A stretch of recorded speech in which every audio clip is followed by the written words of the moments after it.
Hi, I'm Peter Birch and welcome to today's show, guys. Today we're going to do a bit of a catch-up around my place to see what we're up to today. If you're new to the channel, make sure you hit the subscribe button and the notification button to continue to join the adventure. Today, guys, welcome to CrittaCam.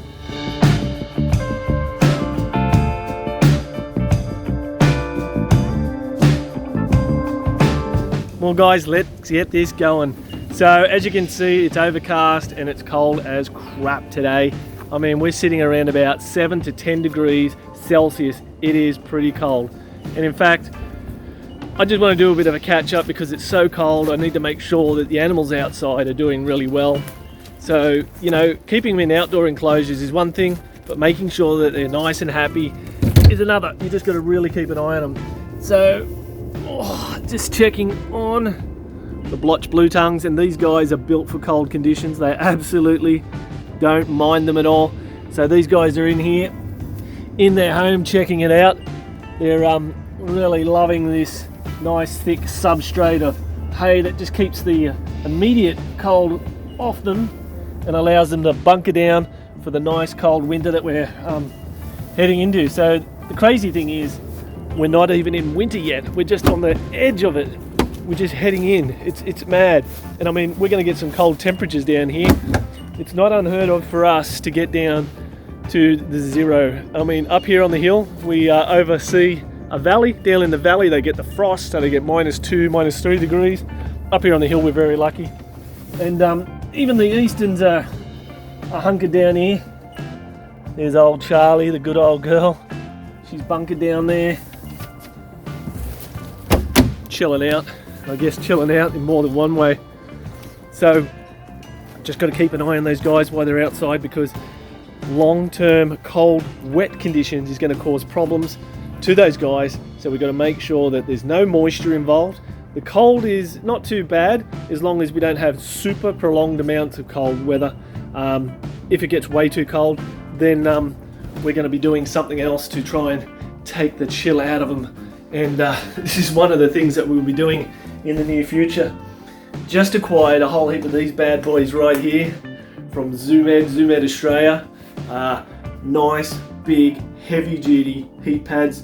These guys are coming in a new video. As you can see, the light's flashing, so that bad boy's on. It's nice and warm. That's going to make a big difference to some of these guys when they're living in their outdoor enclosures. So we're going to be changing it up, building some hide boxes with these heat mats in them. And these guys are going to absolutely love it. And as you can see, yes, and previous shows, you know, guys, we're heading into breeding seasons. So I've got all my breeding cards put out. I've done my weights, weighed all my females, done all the breeding data, because that's what happens when you're a bit of a data nerd. You start collecting all this information and you want to go through that process. These guys here are doing really fine. Unfortunately, they're getting a couple of dry sheds, so therefore we need to bump up the humidity. We'll be dealing with that hopefully this week, making sure we elevate those temperatures, keeping them nice and warm, but also making sure that they are going to be able to shed their skins properly, more importantly. We've got a couple of pairings here of animals starting to mate, just like this old guy here who's just started to fire up, which is pretty awesome, no doubt. And a lot of people say, you know, I should work with a variety of different animals. Well, I do. And here's a couple of womas that I work with. These are Northern Territory, a Tennant Creek locality. Beautiful animals. Beautiful gold, orange colours. Absolutely gorgeous things. I really love those nice, rich orange colours. And something a little different.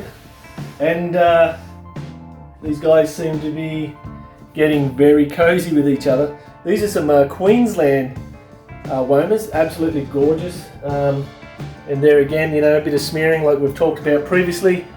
So the female is in heat. She's receptive to his advances. He's just got to make that extra effort to get in there and have a bit of a go. So that's where we're up to, guys. Now, more importantly, I do look at all your comments and I do try to respond to as many as possible. Now, I have looked at the comments and there was a question: how do I heat my tubs or my rack systems?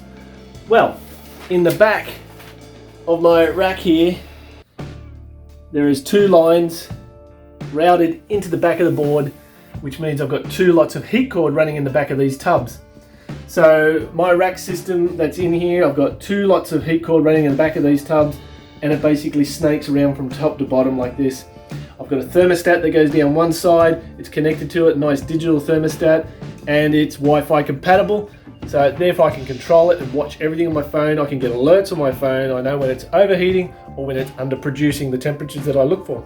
So that's pretty cool. Always trying to keep up to date with technology is one of the hardest things some of us old keepers do, because sometimes we just don't want to change the way we do things, because why change if it's not broken, you know? If it works, why not continue to do it? Well, I hope you guys enjoyed today's show. I hope you've kept up to date with me, and I hope you continue to join the adventure with me. And as always, guys, give me a like. Thanks for watching. Hit me up on Facebook, Twitter and Instagram. Until next time, guys, thanks so much for your support.